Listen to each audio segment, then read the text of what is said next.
So, welcome everyone. So, the topic really is manage security real-time basis and augmenting threat capabilities and building operational competence. Nice to have you all, and I think everybody here brings in wealth of experience. The objective of this session is really to learn from these learned people and obviously share our experiences so that everybody here has a takeaway which they can go back to their organization and implement. So managing threats real time. So any idea what is the global cyber crime cost in 2024 will be? Any idea? It is in trillions. Any idea how much? Any guesses? Sorry? 2 trillion.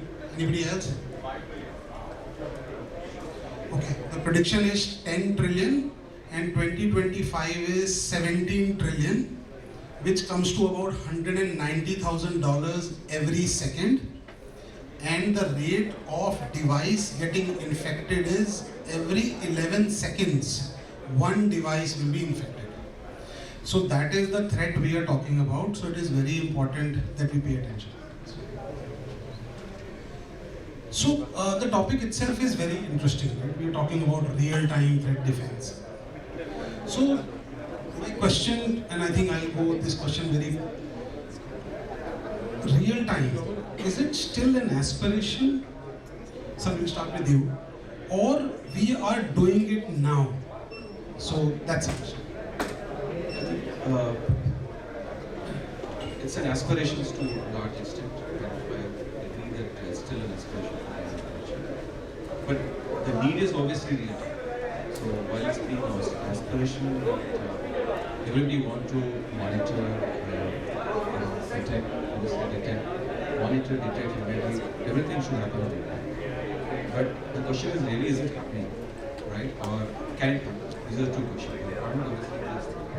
Even before it is detected, you want to do a threat hunting and figure out whether really the threat exists, is there any possibility of a threat, you detect doing vulnerability management, etc., etc.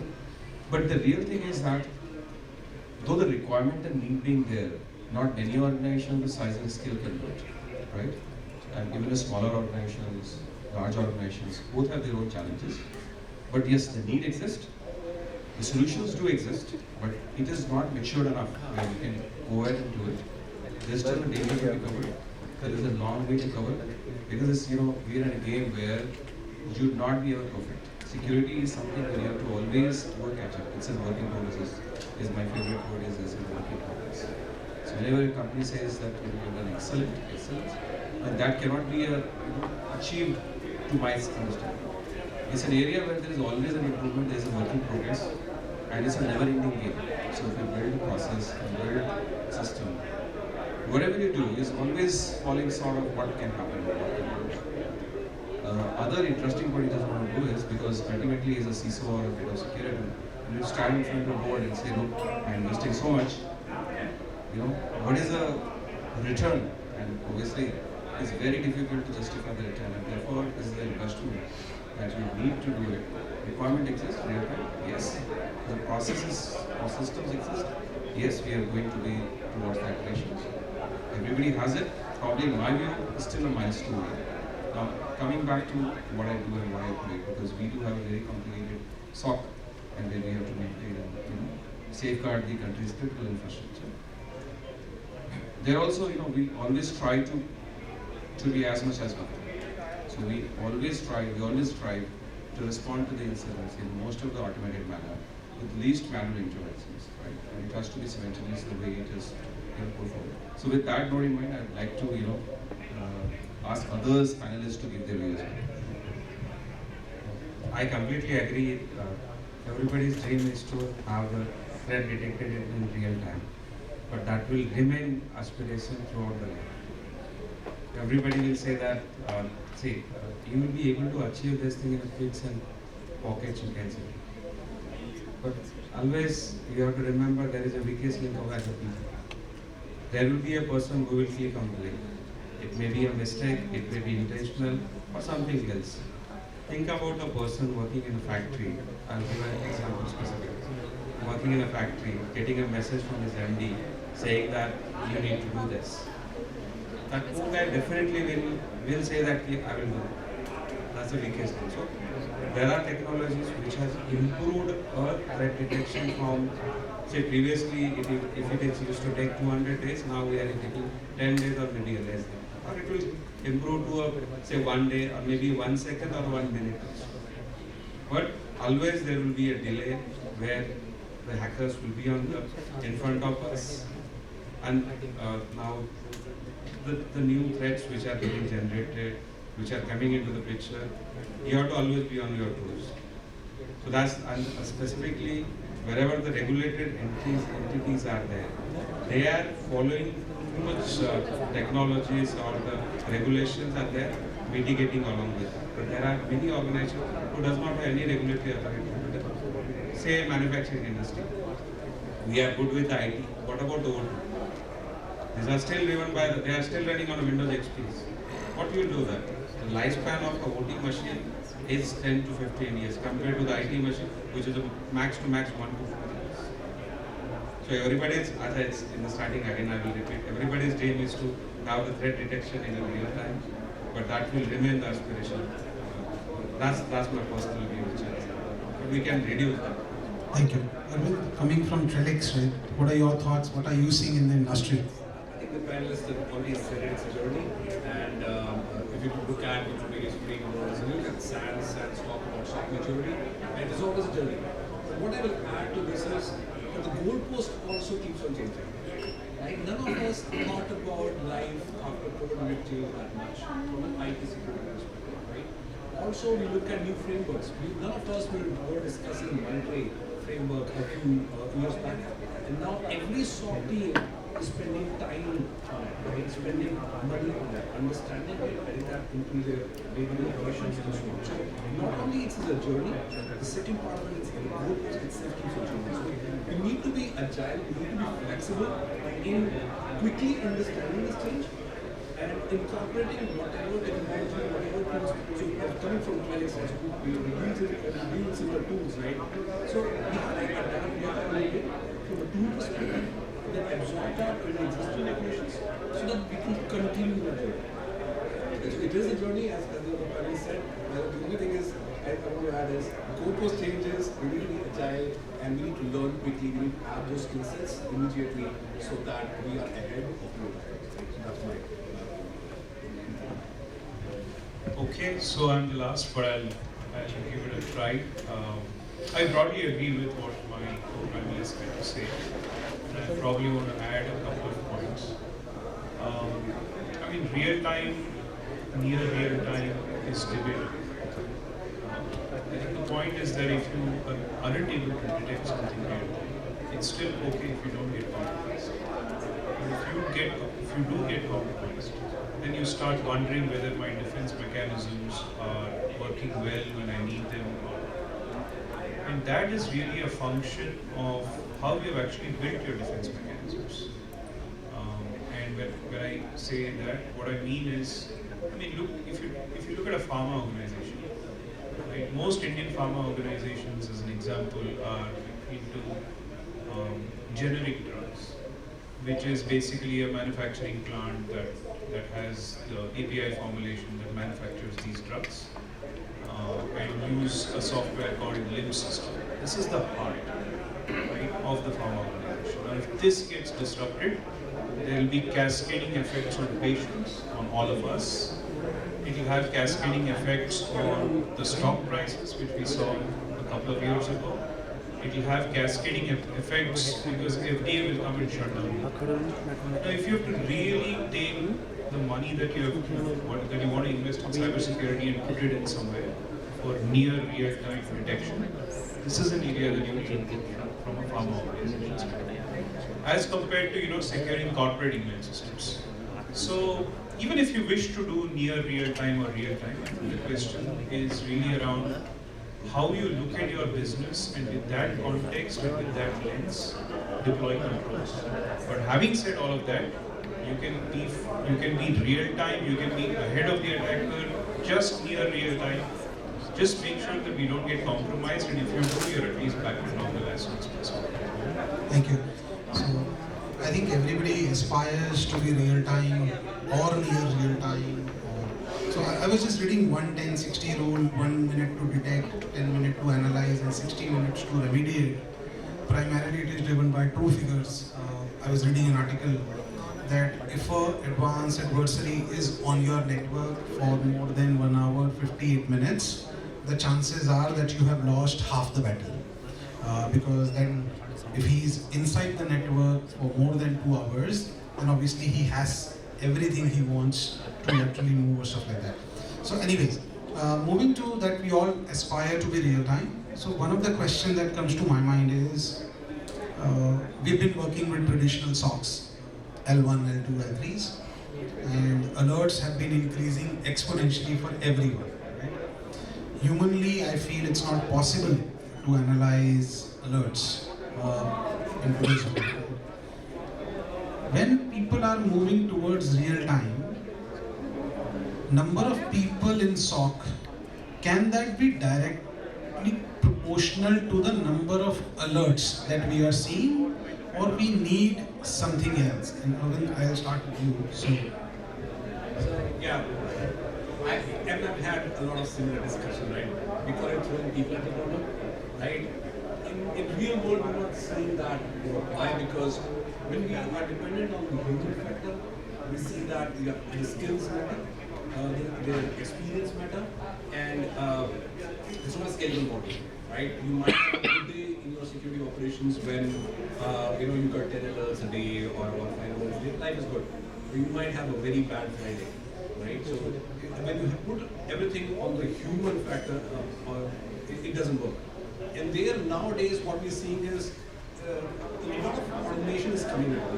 There's a lot of discussion happening around automation, right? That okay, if we can reduce the redundant work using some kind of technology, right? Would that help me put my resources efficiently into the problem which needs more skill, which needs more prioritization, which needs more effort, right? So yes, we're still throwing people at the problem because we need to, right?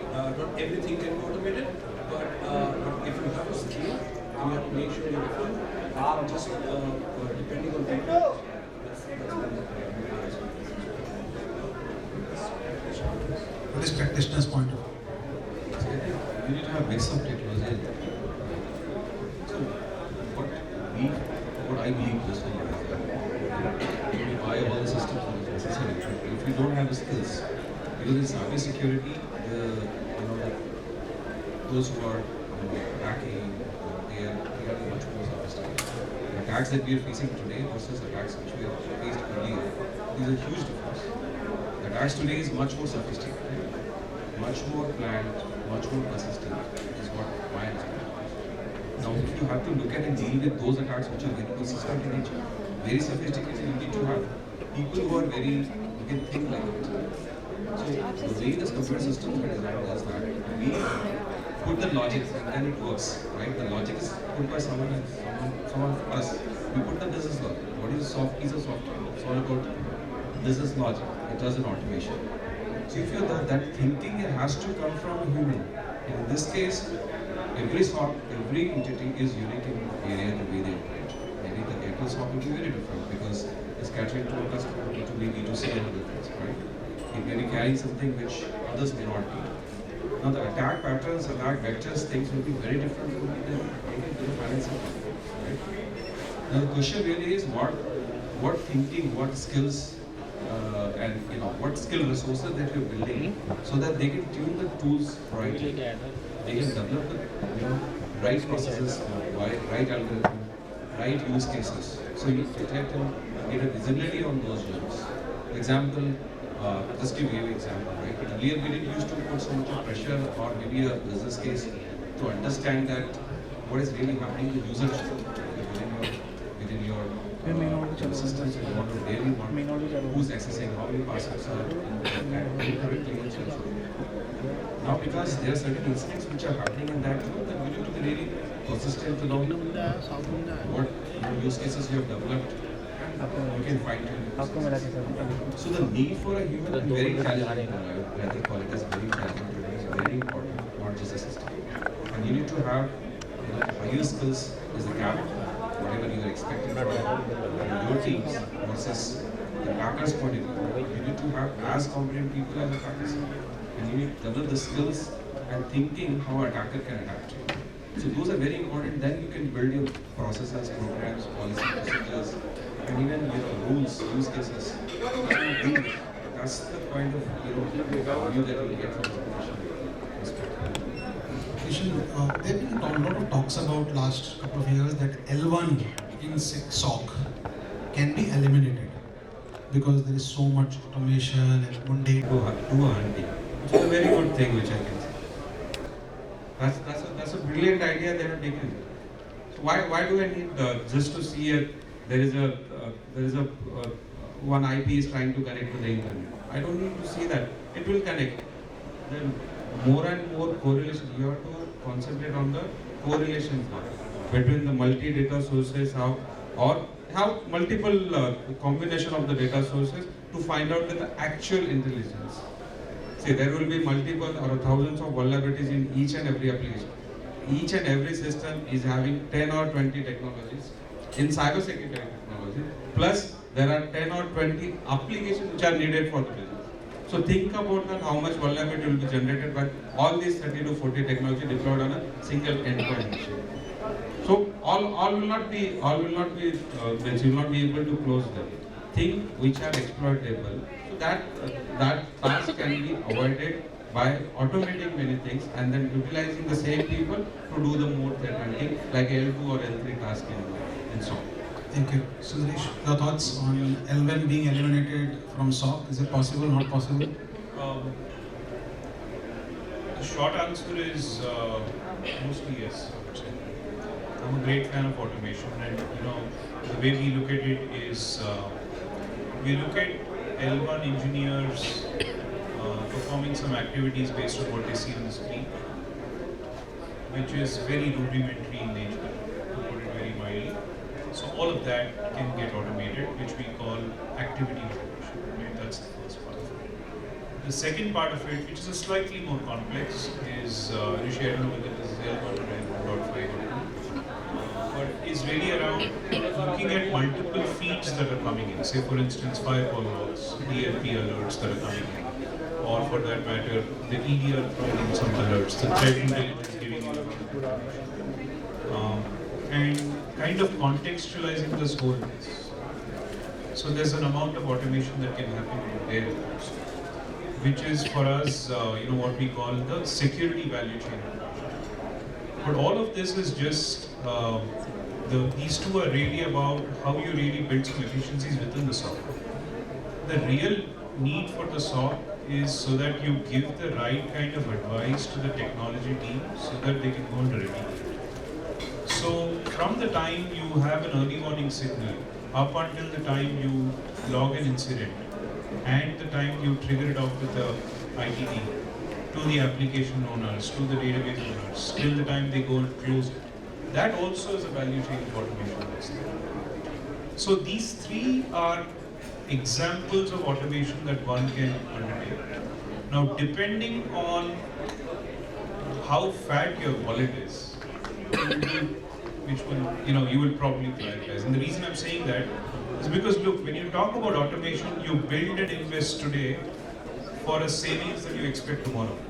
So it's a little bit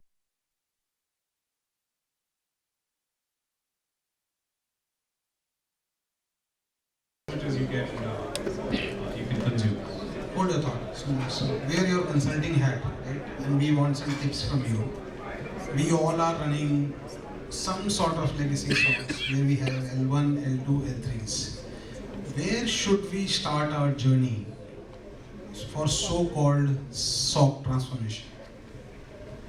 Okay, so I think the journey, you should start by writing down very simple in 3 sentences, what is the output for the SOC? We all talk about inputs. We should have so many engineers, we should integrate these many log sources, we should do automation, right? The question really is in very simple 3 sentences, if you can write down what is the outcome that you want the SOC to deliver, that itself is a great starting point.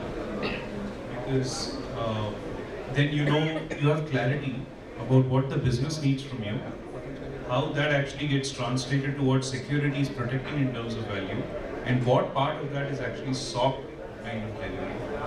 Now, what could be a good outcome?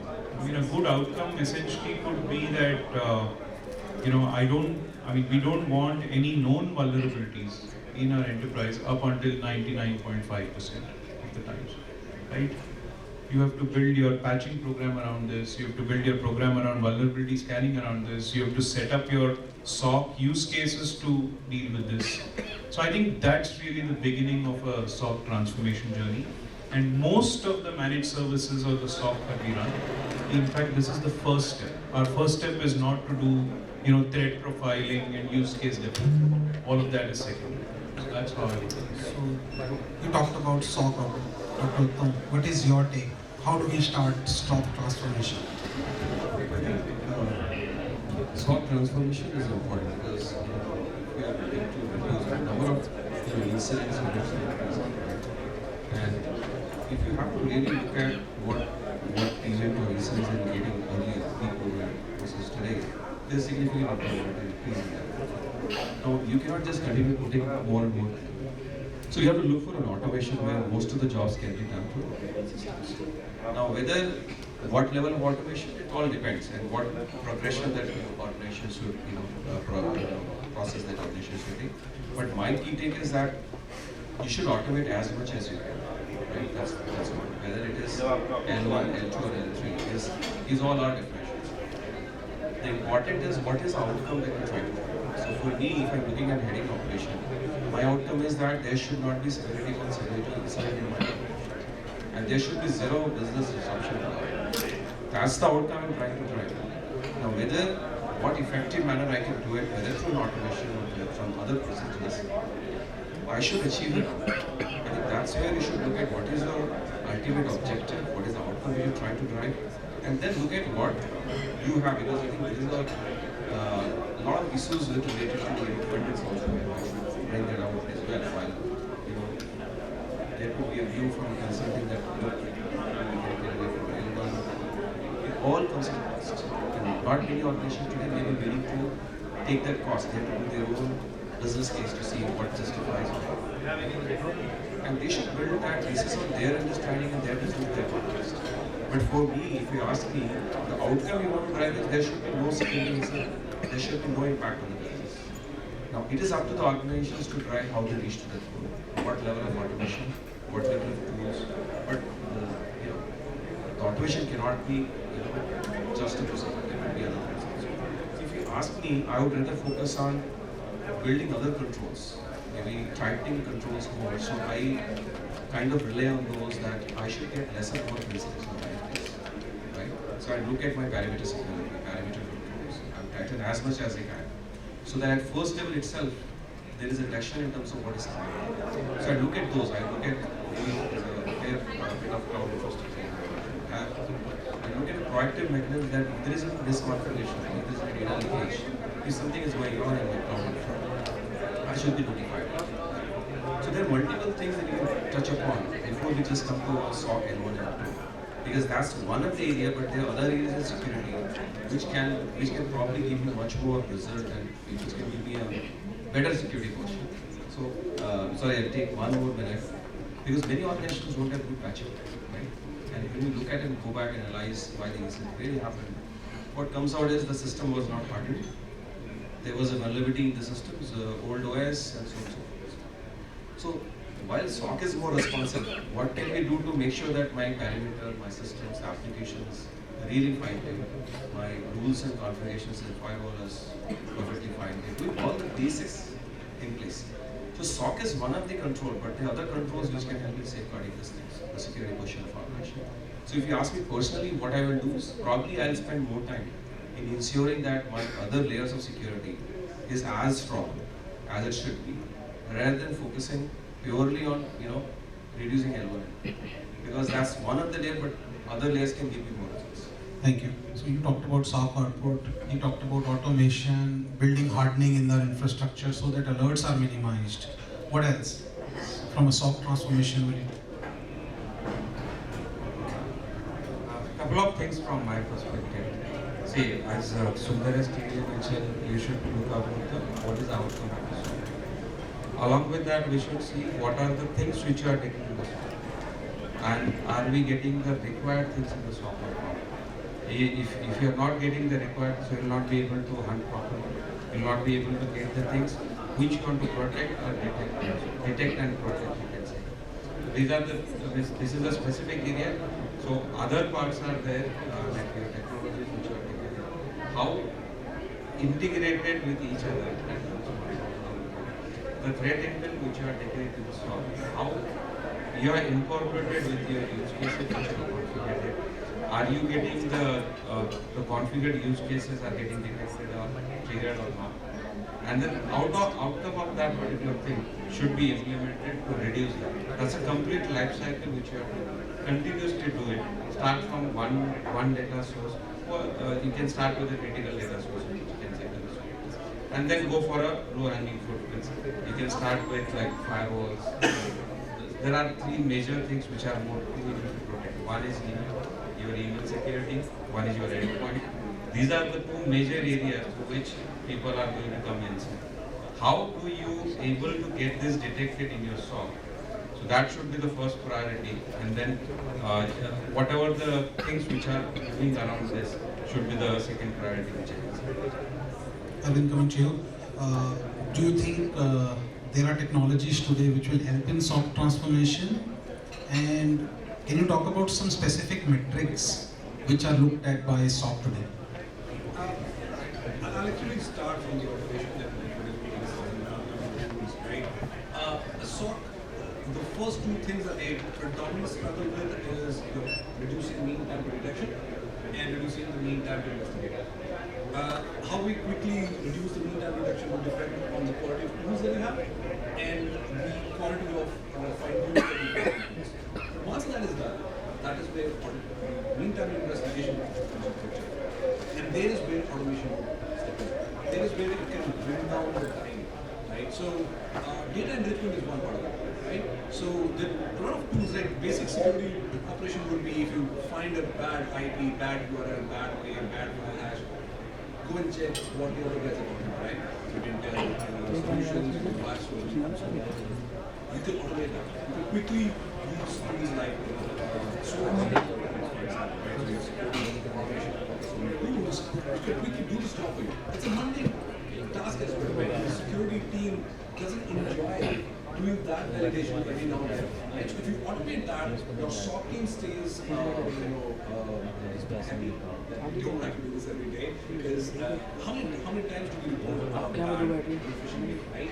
If there are 50,000 users in an organization and they're getting a mail every week, that's 100 plus mails a day. Nobody is doing the same task. So your SOC team stays focused on the things where you need the human, and the solutions like SOAR solutions can help you automate and reducing the data engine. So these are the kind of things that I think you can usually explore and make sure your SOC is also mature. Add few technologies here. XDR is one. EDR is one of the technology which is helping us very well in detecting the threats, which is helping us to improve the mean time to detection. If I can probably add one, that reminds me of a point, right? Gartner, for example, on the security operation lifecycle, they've got XDR right on top. Right? So that's a report I think all of us keeps on looking at. And so XDR is one, future time simulation is another one. These are the kind of tools Gartner talks about that they can help mature the security. Okay. So we built the SOC. We moved from near real time, almost real time. Now let's move one level up. We are saying people are now talking about preempting the threat. People are saying that before it even hits us, I'll be able to say that I may get hit by this particular threat actor with these IOCs or TTPs. What do you have to say about that, and what does a role of threat intel plays in that, Dr. Uttam? it's very important to spend good energy not only responding but preventing it. So most of the controls that we build should be preventive. Threat intelligence plays an important role considering the nation's large nation like us. So there are multiple things that one has to do. One is obviously threat intelligence feeds that you get from various places. Second is threat intelligence as a practice. So you have to have a threat hunting within your organizations, and you have to spend maybe whatever size scale that you want to do it. You have to spend some resources, very quality resources, like those who can do threat hunting within your organizations. What's really happening in organizations, what it will be. So that's very important investment that organizations will make, whether it's an in-house team, whatever it may be, whatever the organizations. So that gives you a really good understanding of what's really going to happen and what controls are not working. I think I would also look at things like red teaming, blue teaming, there's certain things like attack surface monitoring. We also use things like cloud misconfiguration, CSP, which gives you a fair bit of understanding what really is going on, right? So my key take is that red teaming, blue teaming, plus threat hunting is very important in today's environment. And how much is the organization's appetite to spend? Depending on organizational appetite, there is their spend, foreseeing. There has to be a team who should immediately, independently work on this and give feeds for the fine-tuning of SOC and other operations teams. Thanks. Your take on reacting to predicting a threat. Is it possible, and what is the role of threat intelligence? So it's possible. Threat intelligence gives an advanced notification if something is available in the market about your organization or your credentials, and there is a chatter to you. So I will say one of the important feature to become as predictive is how you detect the user behavior. Not only with the user behavior, how do you hold your mobile phone in your hand? How do you type? What is your speed on that? Then, how do you speak also? That's along with that. How do you write an email also? Because if there is a normal person, I write in a similar fashion. But if threat actor comes there, he will write in a different manner. Basically, you mean persona mapping? Persona mapping will be there. That you have to take area by area. Not in each and every area you will be able to do that. That maybe you will be able to do it for a mobile applications, maybe for email security, but we will not be able to do it for the endpoint security there. Web security, again, there are multiple solutions available in the market through which we can do. But definitely we will be able to predict the threats. See, everybody talks about think out of the box and all. Start thinking like a hacker. Now everybody is getting the chat GPTs and all these things. Think about that. I was reading yesterday an article. There was a person who was trying to do a hacking. He was put a question to the chat GPT saying that write me an exploit. So he denied that. So think about that. So that way, if you start thinking that way, you'll be able to get more and more ways. You have to always hunt for the ways where you can protect what is my loophole. And it's one of the biggest things which I will say. I was having an internal discussion. Till the time each and everyone from the business or the employees think security instead of convenience, you will not be able to achieve this. Thank you. I think my question to you is, and no panel goes without this question, generative AI is a buzzword. We all know there's a problem, hackers are using it, they can create codes, they can attack us without any prior knowledge, script kiddies are using it against the organizations. My ask is different. From a security perspective, do you think generative AI can be used by defenders like us to help us?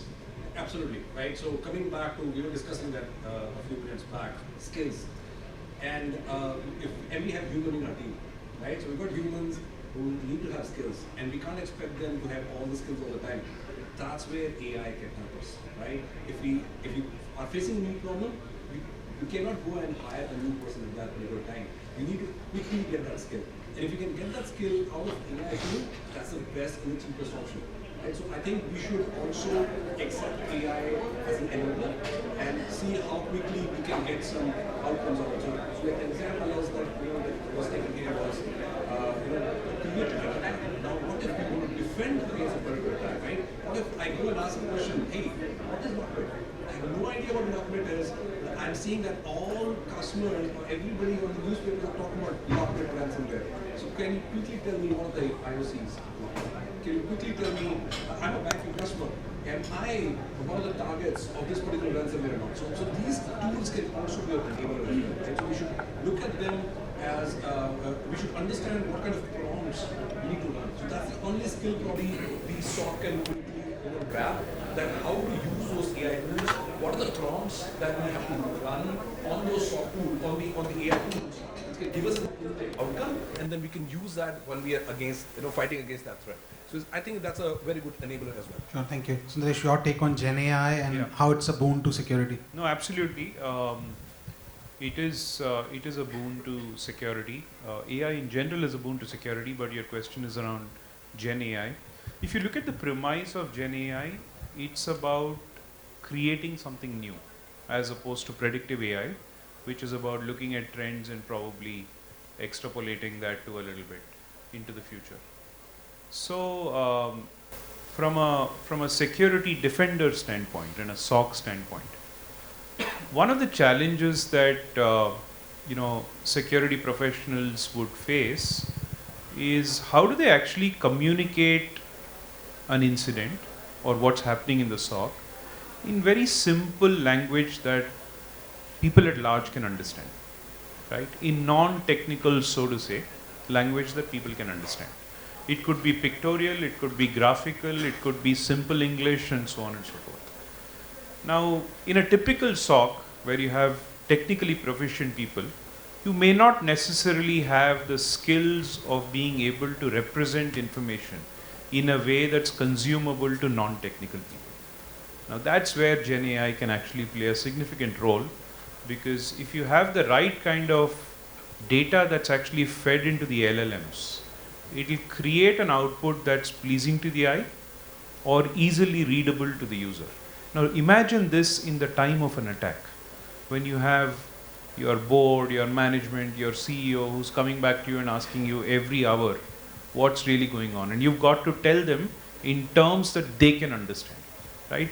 I think that's a very potent use case in our view about Gen AI, and I'm leaving aside all the predictive AI pieces, right, which anyway will happen within the SOC. As I mentioned previously, people are the weakest link. So one of the best example is to have the security awareness by using the generative AI. Yeah, we can create phishing campaigns, definitely. So we started with legacy SOC, we created near time, then we transformed the SOC. We are now using Gen AI in the SOC. The only, I think, pending thing is business. Anybody looking for managed service provider? No, I'm just joking. So we have about 5 minutes. We want to take questions from the audience. If there are any questions, just raise your hand.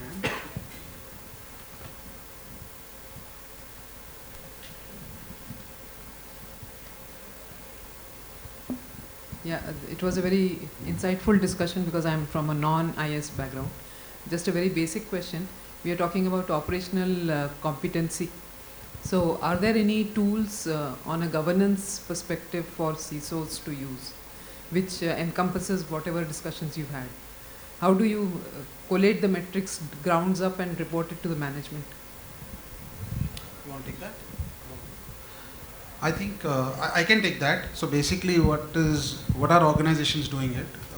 First of all, there are some tools available in the market which will ingest information and produce management ready dashboards at a CISO level. Then people are using some analytics in-house, a BI dashboard or a powered BI dashboard. So what is happening there is your data lake, which is collecting all data from security sensors, is producing an output. Now, sometimes that output is easily digested by CISOs. CISOs may still digest it, but COOs, CEOs may not understand. So you put wrappers on top of it, that how it is adding value to the organization. So people have tools and technologies, and that is the only way, honestly, today, if you ask me how to show ROI of security. and that's a constant thing that we are doing. So I'll just add one point. Power BI will be the best solution, but you yourself develop that dashboard. You can take help of the technology people. You'll be able to, means you can divide it into multiple areas, like what you are doing it into the security, how you are performing it, and what will be the outcome of that. So I think that should be the sufficient area to show it to the management, which they are looking into, depending upon the investment. Thank you. Any other questions? Now we are flooded with so many IOCs that threat intelligence field, and sometimes we found that whatever threat intel we are getting, so these are also, there are so many are false positives. Even it is coming from genuine sources. So how to tackle that one? So I don't know why. I don't know why, but let me attempt to answer. sir, you. one example, we also received one things that Teams that Microsoft is some organization, genuine organization also telling it is not trustworthy. So how to tackle, even if you will ingest directly to SOC and it will go to, if you will automate it, it will block. So entire organization will be in a chaos immediately. Yeah. So because we are here heavily depending on this Teams Microsoft. Yeah, sure. No, so I think a very good question on threat intel, and you're right. There's more noise that actually hits our inbox than something that's useful. And by chance, if you react to that noise, you probably will land yourself into a little bit of an outage, right? But look, the whole concept of threat intel is around what my co-panelists discussed, which is around, can you preempt? Right? Or can you predict? That's the answer that's coming in from threat intel. Any prediction mechanism or any preemptive mechanism is built on hypothesis. If you don't have a hypothesis and you're taking threat intel in, you're only taking in noise. Right? If you have a hypothesis that you believe that, look, an X country hackers are probably going to attack us between the 18th of December and the 25th using these kind of methods, then you know with that particular lens, you can receive and appreciate the threat intel that comes. Many a times, 9 out of 10 times, because we sign up to a number of vendors, they all send us threat intel, so we feel a little bit overwhelmed by what's coming. But the question is whether you have that hypothesis in any prediction mechanism, whether it's to do with security, whether it's to do with war prediction, whether it's to do with weather prediction, whatever it is, right? So that's really how one should look at it. And I'll probably add, right, and this is what you said is absolutely correct, and it's very common specifically for a new campaign or a new threat. You'll see that a lot of lolbins, like living off the land binaries, like command.exe, PowerShell.exe, all of them are part of the IOCs. Now you're not going to blacklist command.exe, right, for example, but these will be there in that IOCs that you'll get. This is very common in the new threats, but once there is more research done on those, then those same threat intel tools will be much more mature and will be very precise. There are a lot of threat intelligence tool which now not only gives you the IOC, but also tells you the nature of that IOC. Whether that IOC is destructive in nature or an enabler. So your command.exe, and what you said was like, Teams isn't just an enabler, right? But it runs a particular file which is bad. So then now they have a tag next to it, whether these are destructive IOCs or they're enabler IOCs, and then you can consume them accordingly as well. Okay, I think any other questions? We're about. Intel itself should help us to create hypothesis, or ourselves should create hypothesis? Yeah. No, so I think, the hypothesis is going to get created on your business context and the risk that you have, which is outside of the intel.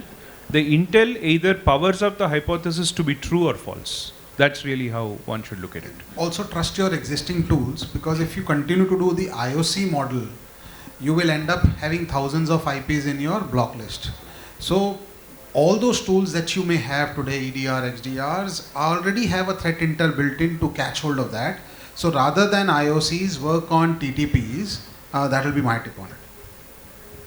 I think we are about to just wrap up, and I think thank you so much, my fellow panelists. Appreciate it. And I think a big round of applause. No, no. Thank you so much, sir. It was really insightful session. I'll just request you all to please stay here. We'll give you the speaker's memento and for a photograph also.